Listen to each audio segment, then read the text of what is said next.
उत्तराखंड के बहुचर्चित Ankita Bhandari murder case में फैसला आ गया है। अंकिता भंडारी की हत्या के आरोप में रिजॉर्ट मालिक पुलकित आर्य समेत 3 को उम्र कैद की सजा सुनाई गई है। पुलकित के अलावा उसके 2 कर्मचारी सौरभ भास्कर और अंकित गुप्ता को भी उम्र कैद की सजा मिली है। 18 सितंबर 2022 को अंकिता भंडारी की हत्या कर दी गई थी।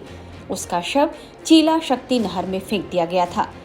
घटना के 1 सप्ताह बाद चीला नहर से शव बरामद हुआ था। आज बहुचर्चित अंकिता भंडारी हत्याकांड मामले में कोटद्वार स्थित अपर जिला एवं सत्र न्यायालय ने फैसला सुना दिया है।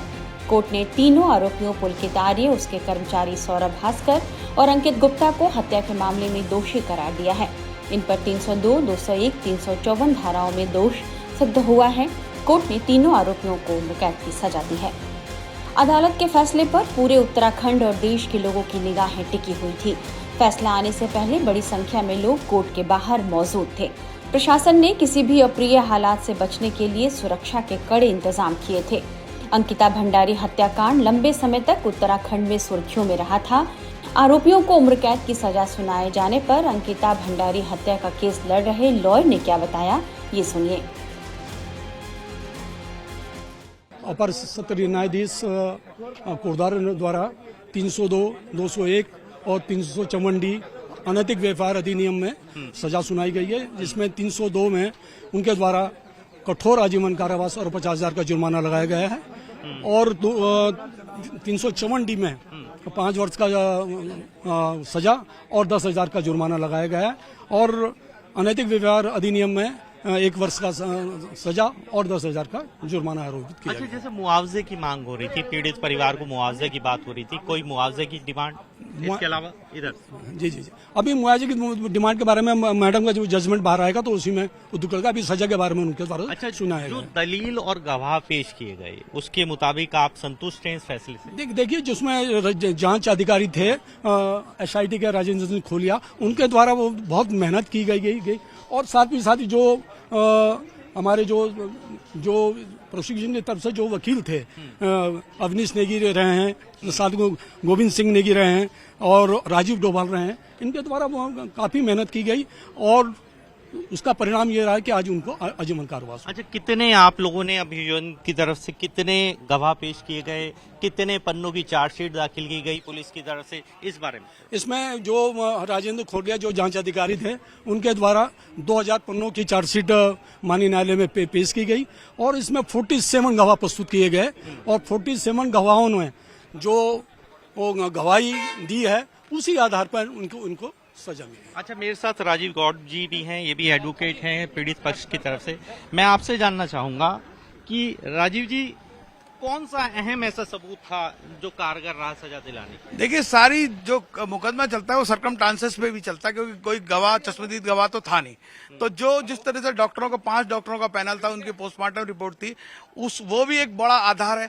और जो फोन लोकेशन थी, जिस तरह से इस बार पुलिस SIT ने बहुत मेहनत करी और जो फोन लोकेशन की अगर बात करें तो मैंने अपने जीवन में पहला मुकदमा देखा कि फोन लोकेशन और वहां से वहां चंडीगढ़ से भी टीम आई, यहाँ की भी लोकल टीम, बहुत कम से 5-7 इसी एविडेंस पे गवाही हुई। तो जो फोन लोकेशन है एक बहुत अहम मुद्दा रहा, मेडिकल रिपोर्टें बहुत अहम मुद्दा रही। तो और जो गवाहियां थी, जो पुलिस ने गवाह बनाए थे, सभी लोगों ने बहुत शानदार ढंग से गवाहियां दी और कोई भी गवाह टूटा नहीं, सबने जो सच्चाई थी उसको करा। और जो चैट थी, व्हाट्सएप चैट थी, इसमें जो व्हाट्सएप चैट थी वो बहुत महत्वपूर्ण थी। जो 20 दिन बेचारी को नौकरी करते हुए वहां हुए थे, 20 दिन के अंदर जो उसके साथ घटनाएं घटी थी वो अपने बॉयफ्रेंड से चैट में कर रही थी या दूसरों को चैट में बता रही थी, वो चैटिंग जो थी व्हाट्सएप की, वो भी एक बहुत बड़ा आधार है। अच्छा राजीव जी, चैट्स में VIP का भी नाम था, उस VIP के बारे में अदालत ने क्या संज्ञान लिया और क्या चीजें सामने आई? देखिए, VIP की बात तो शुरू से ही चलती आ रही है और ये भी आई थी कि जो अभियोजन पक्ष की तरफ से जो विधायक को और 1-2 लोगों को जो पार्टी बनाने की बात कही थी, लेकिन अदालत ने उसे मना कर दिया। लेकिन अब ये कयास तो कुछ भी लगाए जा सकते हैं, लेकिन क्या चीज थी, वैसे मैं ये कहूंगा कि SIT ने बहुत अच्छी जांच करी, पुलिस ने, और ये अपने आप में एक अभूतपूर्व और ऐतिहासिक मुकदमा था। हमने देखा 2000 पेजों की चार्जशीट थी, 97 गवाह थे, 97 में 47 गवाह कराए गए। तो अपने आप में पूर्ण एक जो तैयारी थी अभियोजन की तरफ से या पुलिस की तरफ से जो तैयारी थी बहुत मजबूत थी। 19 साल की अंकिता भंडारी वनतारा रिजॉर्ट में रिसेप्शनिस्ट थी। नौकरी ज्वाइन किए उसे 20 दिन भी पूरे नहीं हुए थे कि वो 18 सितंबर 2022 को लापता हो गई। इसी दिन उसकी हत्या कर दी गई थी। घटना की जानकारी मिलने के बाद अंकिता के पिता वीरेंद्र सिंह लगातार 3 दिनों तक पौड़ी, मुनी, कीरेती और ऋषिकेश के चक्कर काटते रहे। धरने पर बैठे, फिर कहीं जाकर पुलिस हरकत में आई। 24 सितंबर 2022 को चीला नदी से अंकिता भंडारी का शव बरामद किया गया। इसके बाद अंकिता के माता पिता ने लंबी कानूनी लड़ाई लड़ी और आखिरकार उसे इंसाफ मिला। कोर्ट का फैसला आने से पहले अंकिता के माता पिता ने क्या कहा था, ये सुनिए। कहा था कि फर्स्ट डे के तहत वो केस होगा, लेकिन उस तरह हुआ नहीं। और दूसरा ये है कि जिस तरह से रिजॉर्ट में जो कर्मचारियों द्वारा जो बयान दिए गए, उस तरह से सीधा लगता है कि तीनों अपराधियों को फांसी की सजा होनी है। बहुत उम्मीद है और भरोसा भी है कि वो मेरी बेटी अंकिता को उचित न्याय देंगे। इस दिन का हमें बहुत इंतजार था। एक माँ नहीं समझ सकती है कि उसने अपने फूल से बेटे को मेरी बेटी का कोई अपराध नहीं था, उसके बाद भी मेरी बेटी को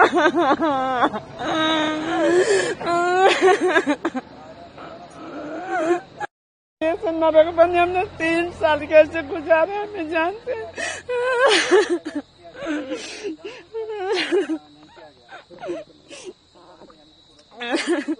क्या करना चाहते हैं?